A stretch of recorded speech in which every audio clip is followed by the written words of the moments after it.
Hey, what's up? This is Michael Starr. You're listening to Metal Wani, man. And you know what? Steel Panther knows what's cool. You should too. Metal Wani is awesome, bro.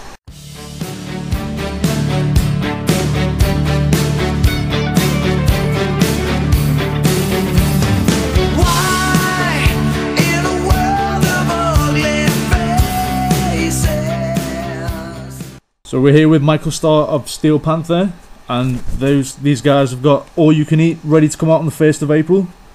How's it going? So far, good, man. It's been great. We're really looking forward to the release of the record because, you know, it's our third record, and it's really important to us to put out really good stuff. And I think our first two were amazing. And what you're going to get from All You Can Eat is like a combination of Feel the Steel and Balls Out together. Ooh, bold claim. You know what I mean? Because a lot of people, they're going to be concerned that, oh, Steel Panther's third record is going to be totally different and they're going to change. But we're not fucking changing. We're staying the same, man. Yeah, of course. That's the way to do it. So how do you feel people have received the songs that have already been released on YouTube, that are already out there? So far, everyone's really digging it. And when we first started the tour, we've been playing 3 songs from the new record. And the first 2 singles are Party Like Tomorrow's the End of the World and The Burden of Being Wonderful. And when we first started the tour, almost 7 or 8 weeks ago, people really they weren't singing along because they didn't know them yet. But like 3 weeks into the tour, after the radio started playing them, everyone's singing them and everyone's digging them, and it's great. Wicked. That's good news. What made you guys choose the artwork that you've got designed for the latest record? We wanted to choose something grand. Yeah. something that really, like, I don't know, you know, we figured we're pretty cool and that has pretty cool job, and that painting is of a dude who's pretty cool and had a cool job. The only thing he didn't have was like pizza and pussy, so we put that in the painting.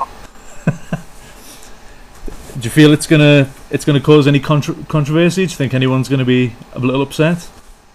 It may have in 1980. Now we're in the 2000s and above. Yeah, and of course. I think the world's a lot different now. Definitely. I totally agree with you. I don't think anyone's going to be surprised that you've done that. No, that's why we didn't even think twice about it. I mean, put it this way, anyone that freaks out about an album cover is probably not going to be a Steel Panther fan anyways. Exactly. Have you guys got any guest spots on the record or anything like that? Well, we did. Actually had a bunch of dudes we wanted to have on the record, but the scheduling, we were recording during a time when a lot of bands are out on the road, so we weren't able to get the guys we had planned, but we ended up securing one dude we're so happy with, man. Vivian Campbell from Def Leppard and obviously Dio. That was great. He played a solo on our song Gang Bang at the Old Folks Home. Wicked. Look forward to hearing it. Have you got any... Yeah, it's great too. He did an awesome job. The cool thing we did is we sent him an MP3 of the song without the solo on it. He recorded it at his studio and emailed us his solo, and we just had the producer put it in and put it on the song. That was wicked. Yeah, it's cool. Have you got any personal favourites from the record? Right now, I'm really digging playing our single, "The Burden of Being Wonderful," because it's new and it's a little bit different for Steel Panther, and it's a ballad, but it's not a ballad. It's a rock song, but it's a ballad. It's right in the middle, and it's fun, man. People really dig the song, so I'm really enjoying singing it, and it's in a different range for me, so it's fun to sing the song. What else have you guys got planned for the rest of the year? You know, we're going to finish out our tour here through the UK, and then we end in London. And we're having a record release party in London, and we're doing a bunch of press for the record. And then we go over to New York. We have a record release party in New York, which would be fucking awesome. And we also have like 3 or 4 TV shows we're going to do there out of LA, and we have a record release party there, do a couple TV shows, and then we're playing Gene Simmons and Paul Stanley's new football team's opening game. They're called the LA Kiss, and we're going to be performing at their halftime show in LA. That was amazing. And then we take about 3 weeks off. We're not taking any time off really, because we're doing 3 shows in Hollywood. And then we have the month of May. We're going to be out doing our U.S. tour for the release of the record, and then we come back on 4 for the summer festival. Wicked. Yeah, so I slept literally for 2 days just now, and I'm just waking up. Yeah. And I'm not kidding. I can totally imagine. Being on tours, it can be brutal. Yeah, it's brutal, man. It makes you want to eat like crappy food and just lay in bed, but you can't because you don't want to look like Meatloaf on stage. You know what I mean? Are there any artists that you are keen to work with, or any people that you've worked with that you never thought you'd ever work with? Yeah, I'd like to have maybe Michael Schenker do a guitar solo or do a song with us. Yeah. It'd be really cool to have Joe Elliott sing a tune with us. We almost were able to do that, but he wasn't able to do it because he's got his solo band he's touring with right now. Yeah. And then one dude I want to do a song with would be Axl. Maybe a ballad would be cool to do with him. Yeah, that'd be amazing. Yeah, because he's a great singer and he's so unique, and I think our voices are really different. So together, it would be a great. Definitely. Hopefully, we can make that happen. That'd be great. Yeah, I think so. We're gonna have dinner when I'm back in LA, and you know, he's very he's not sure if he wants to do that kind of stuff. You just have to get him when he's really high. It sounds like a plan.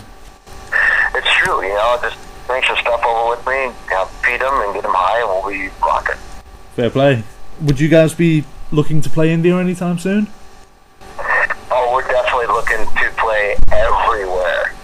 Our mission is to be the biggest band in the world. Yeah. Whatever that takes, we want to play everywhere. I mean, this year, for the first time, we went to Russia, did a bunch of shows over there, and then we played Poland for the first time, which was fucking killer. And we're hoping to hit South America and come by everywhere. Wicked. That's definitely the way to do it. Well, yeah, because the world's big, man. America's not the only place to rock. This whole world loves metal. Do you guys feel that you are really representing what Motley Crue and all those bands started, and you're keeping it alive, keeping the girls, the fast cars, and all that stuff? Steel Panther, we are influenced by the bands from the 80's, obviously. Of course. And it's really important to us, and I grew up on that stuff, so for me, if anybody would compare us to those bands, it would be an amazing compliment. But, you know, we're just doing what we're doing, and we want younger bands to fucking start doing what we're doing, because that's how it's gonna snowball and bring heavy metal back. I mean, fuck, dude, I can't stand One Republic anymore. I want to fucking shoot myself when the song comes on the radio. I totally agree with you. I thought when the Darkness sort of got big, I thought there was going to be a lot of other bands that came with them that were doing more of that kind of rock, and then a couple of years later, I guess, it was when I started sort of hearing you guys, and then it was like, come on, there's got to be more bands that come out, but it just never really happened. Yeah, it's tough. I mean, the reality is you have to have good songs. Yeah. That's the catch. You can fucking grow your hair out and wear spandex and jump around, but you gotta have good songs, because people want to have good songs. I mean, that's the cool thing about the 80's. You remember those songs because they were great, and they're fucking really easy to sing along with, and they're party songs, and I think that's what we've been able to capture. Sass was a fucking great writer, and he writes great songs, and I think the Darkness, they do the same thing. And we just need, 6, 7, 20 more bands like that. Yeah, I totally agree. Let's bring back the 80's. You know what? Instead of bringing back the 80's, let's just start again. Yeah. Let's just start a new one, because now the 80's were videotapes and fucking CDs. Now it's MP3s and Instagram, and it's different now.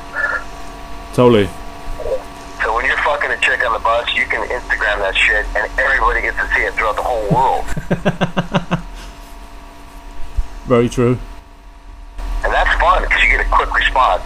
Am I doing good? Am I doing bad? Yeah, get instant feedback. Instant feedback, which is really, I always look at the pictures after the show on Instagram or Twitter or Facebook, and I get to see, okay, that outfit, that shirt, it didn't work. Throw it away. Get a new shirt. Buy a new coat. whatever looks cool, man. So check it out instead of waiting 9 months and looking at pictures from a magazine that's, you know, magazines, they print stuff, but the internet's much quicker now. Oh yeah, of course. It's insane. Album comes out 1st of April. You've got a couple of launch parties, one in London. When was it in London again? Yeah, London, New York, and LA. But we also have a new video coming out in a couple weeks called Glory Hole. Glory Hole. Fantastic. Yeah, it's great. Some of our VIP Panthers already got a sneak preview of it. But in 2 weeks it comes out. We're going to release it nationally and worldwide, and it should be great, man. It's a great fucking video, and it's definitely not safe for the office at all. Fantastic. That's what we like to hear. But in a fun way. You know, it's not like a disgusting thing. It's awesome.